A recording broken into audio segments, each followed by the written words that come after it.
guys, what's up? It's Joe Raiti from Raiti's Rides. We're back here at one of my favorite filming spot locations. Of course, continuing the review series of my new FL5 Civic Type R. This video review is all about those first drive impressions. So if you're ready, I'm ready. Let's get in, buckle down, and go on throttle together in this Civic Type R. All right, guys, first drive experience in my new Civic Type R. Of course, we had to find some twisty bits. Third gear, on throttle, here we go.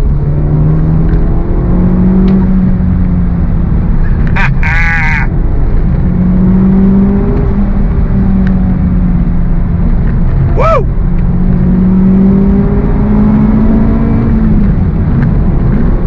Nice. On the brakes. Woohoo! This thing is a ton of fun. Look at this. Nice. So overall driving impressions, obviously we were at the media drive, so I have a pretty good idea what the Type R, the new Type R, is all about. I had a previous generation FK8 Type R, so I feel like able to give some really good input, and that's what this whole series is about, is trying to share this experience with you owning a new Type R. Now, one of the things I've noticed is, I don't like plus R mode. Way too stiff for the street. It was way too stiff for at Sears Point Raceway. You would have to be on something super, like tabletop, smooth, a sheet of glass, that kind of surface. And a lot of the roads around here are not too bad, but it's still just too much bounce to it. And that's something that you're gonna realize compared to the previous generation Type R, is this new FL5 is so much more rigid. The chassis is that much more rigid. Now, with that being said, I love the way in custom mode, in individual mode, whatever you want to call it, preference mode, you could set up exactly each aspect of the car. And one of my favorite parts that I've noticed is that on startup, it's already there. You don't have to go in and select it. You don't have to reselect anything from that individual menu, but everything from the time you fire your Type R up, it's already ready to rock and roll. When it comes to the dash, absolutely love it. I leave it in plus R mode for the dash, having that tack across the top, the digital tack. The LED lights are just that extra bonus. Seats, they did some work on the actual frame of the seat and the stitching and material, but we're getting to some twisty bits. I want to share some of that with you. Let's drop it down to second gear. Turn about 4,200 RPM. On throttle, here we go. Yeah. On the brakes. Look at this. Freaking A, man. This thing is a front wheel drive car that handles like nothing but the business. Golly! I love the way you could actually turn the rear of the car. You could get that back end to step out a little bit and actually turn with the rear of the car, which is a nice feeling that you normally don't get on a front wheel drive vehicle. But going back to the seats, they're more comfortable, they're more supportive, they hold you in like magic. I mean, these are some of the best seats in the business. The only little addition would be if they could be ventilated.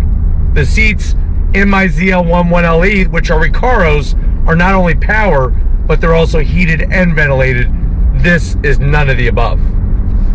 But seating position, Honda just does it right. You're really in the car. Everything is laid out so well. I love the way with the transmission, the gearbox, they revised some of the ratios. Definitely a slicker shifting 6-speed compared to the FK8. The FL5 6-speed shifts much better, especially on the downshifts. Not only is it a crisper engagement, but I like how they retuned the automatic rev match downshift feature, which you can turn off. But the other good news is that you could set it up in that individual mode. And since we're at a stop sign here, let's talk about that for a second. I'm gonna go into individual mode. I'm gonna hit customize. And what I'm running right now for this first drive experience is engine is in plus R mode, steering is in plus R mode, suspension is in sport, not plus R, engine sound, and that's something more that we'll talk about. I actually have that in comfort, rev match is on sport, and the gauge cluster is on plus R. So that's how I have my FL5 set up for the street. But let's talk about the sound. That's got to be the biggest zonk. In plus R, it's way over the top. And to be honest with you, I ran in individual mode, I ran the sound on sport, and I ran the sound on comfort, which I have it in right now, and I don't really notice a difference, to be honest with you. I feel like a lot of Type R owners from the previous gen asked for more sound, but they wanted sound out of the exhaust, not more sound pumped in through the speakers. In sport and custom, it's not too bad, but it's just straight up obnoxious in plus R mode, for sure, 100%. But as you can see, even in the sport suspension, you're still gonna get great handling. Everything is set up nicely, and the bumps are not too bad. They really are not. And to be honest with you, the way it rides going down the road, it just kind of feels like you're in really something special. Because that's what the Type R is about. It's really, yes, it's a front-wheel drive car. Yes, it's a Civic, but it's been fine-tuned to be that scalpel, to be that vehicle that you could pretty much do anything with. And that's one of the many things that I'm really gravitating towards, especially with the FL5, with the style and the way the interior is. Steering feel, it's great. I mean, Honda has engineers that could take what they learned through Ayrton Senna back in the days when he was at the top with the McLaren Honda team and bring all of that fine-tuning work into this car. Throttle sensitivity is great, and I'm telling you right now, for a 4-cylinder turbocharged engine, especially as you're approaching redline, she pulls like a freight train all the way through. But we're gonna go down a little bit of a bumpier road that is twisty to give you some experience with that. But this gearbox it's just amazing. You don't have to worry about torque steer. You're not getting that.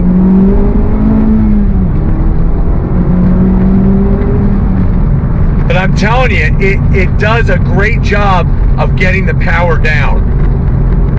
So as you can see, we're on a little bit bumpier road in that sport setting. And if I was in plus R, it'd be unbearable. It really would be. But let's see how it goes. On the brakes. Nice downshift there. Just put the smile on your face. Here we go, on throttle. That's another thing that I'm really enjoying experience is that in the previous generation, as you're approaching that red line, the fuel would cut off. There was a fuel cutoff for safety reasons, engine safety reasons. They got rid of that for this 2022 model year, 2023 model year. The years are going by so freaking fast. So when you're on throttle, she pulls all the way, like I said, up to that 7,000 RPM red line. Visibility is fantastic in here. And it's very solid. Even though it's bumping a little bit, it's bouncy a little bit in that sport mode setting, which I know this road is already bumpy even in a regular car. it's still very solid. There's not a lot of creaks, there's not a lot of rattles, there's none of that stuff. Clutch is nice and light, but they definitely did something with it to where it does give better feedback than the FK8. But really, when the road gets twisty, that's where this thing just shines like a diamond.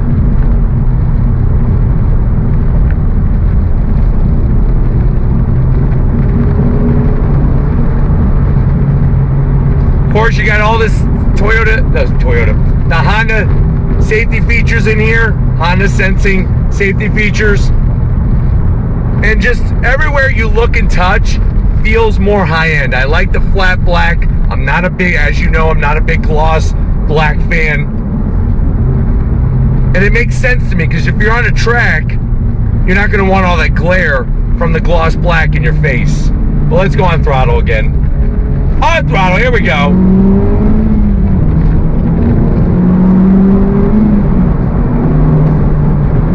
Nice, look at this. The feedback is amazing. And like I said, if you want to get that back end around, she'll come around if you want to square off that corner a little bit. It all depends on how you put your steering inputs, throttle, and how much speed you're trying to carry through the corner. But very easy to drive, very comfortable. All right, guys, I want to have a little bit more fun before we wrap this one up. Second gear on throttle, here we go.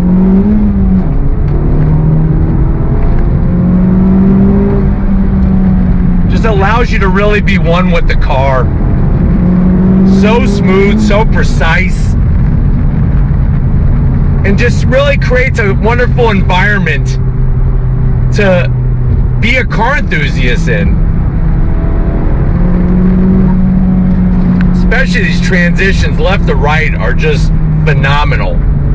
I love looking out over the hood, seeing the massive heat extractor, having the ability to pull up a G meter, the data logger system. That's another thing that really is just a big standout in this car. Here we go.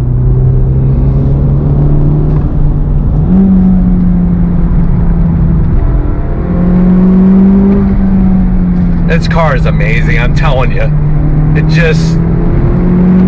It defies the law of physics for a front-wheel drive vehicle. Brakes feel really good. There was really no reason to update them. Calipers are nice and large. Two-piece rotors up front. I like having the smaller wheel. I like the way the offset is. Wider tire with the 265s, all four corners. But going back to the data logger, that's another thing that I can't wait to showcase more for you. It's all new, updated for 2023. The information, especially when we take it to the track, because you know we're going to be taking it to the track, the information it displays and gives you is just second to none. And it really allows you to get an idea of what the car is doing. For example, you could have G meters at all four corners of the car, so you know exactly how much load the front is getting, right or left, the rear, and all the way around. But I'm telling you, the clutch pickup is good. It's not like an on-off switch like in a Ford Focus RS. And the way that it builds the torque for a turbocharged engine, it's pretty linear. It comes in around 2,500 RPM and pulls all the way through. No, it's not like the old Type R days where it redlined at 9,000 RPM and was naturally aspirated. But with all things considering, this thing really is a hot hatch and a fun car to drive.